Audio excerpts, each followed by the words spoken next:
थोडक्यात तुम्हाला सांगतो.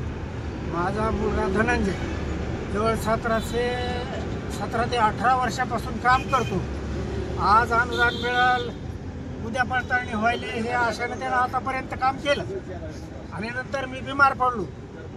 बिमार पडल्यानंतर तो थोरला मुलगा असल्यामुळं त्याच्यावर भार पडलेला होता. आणि तो 10 तारखेच्या अगोदर एक दिवशी मला बोलला, आता शाळेला पगार मिळेल म्हणला माझी. मी म्हणलं कसं काय रे, असं लई दिवस चालत आहे, आता कशी काय मिळेल. मग नाही म्हणला, कोणते तरी एक साहेब आहेत म्हणला, ते मीटिंग घेणार आहे. मला होतं शिरसट काहीतरी असं नाव घेतलं त्यांनी, मला काय ते कोणते काय आठवत नाही. आणि त्याच्यानंतर तो पुन्हा गप्पा बसला, बोलला नाही. मग 1-2 दिवसात त्याच्या डोळ्यातलं पाणी मी पाहिलं. म्हणलं मी बापू म्हणायचो, मला ते भाऊ म्हणायचो. म्हणलं बापू तू रडतो का रे डोळ्यात? नाही म्हणला भाऊ. त्यानं सावर केली आणि थोडं पाणी पुसलं, पुन्हा काही बोललं नाही. तो त्यानं आम्हाला काही खेळू दिलं नाही.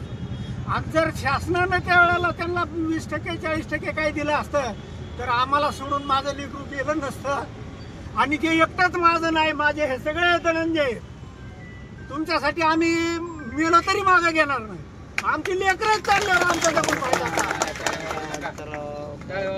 आणि माझी एवढीच इच्छा आहे, आता माझं कुटुंब हे उघड्यावर पडले. माझा मुलगा एक आहे धनंजय आणि दुसरा गणेश.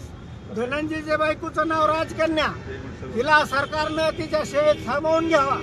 माझ्या मुलालाही थोडंफार काम द्यावा. हे दोघं कुटुंब सांभाळतील. आणि आर्थिक मदतीची मला आता गरज आहे. काल ती पोरगी मी दवाखान्यात लावली, लोकांकडून पैसे घेऊन दिले. मात्र राऊत नावाचा डॉक्टर आहे केस मध्ये, त्यांनी पैसे म्हणले तू धनंजयची बायको आहे का म्हणल्यावर त्यानं एक पैसे घेतले नाही. पूर्ण सेवा मोफत केली. त्याचे उपकार मला कधीही फिटणार नाही. आता काय मागणी असणार तुमची सरकारकडे? आता माझी राजकन्या त्याची बायको, माझा एक मुलगा कामाला घ्यावा आणि मला मदत द्यावा. माझं कुटुंब आता उघड्यावर पडलेले. आणि दुसरी मागणी माझी असेल, हा धनंजय हेच माझा एकटा मुलगा नाही, हे सगळे माझे मुलं आहेत, माझ्यापेक्षा लहान आहेत.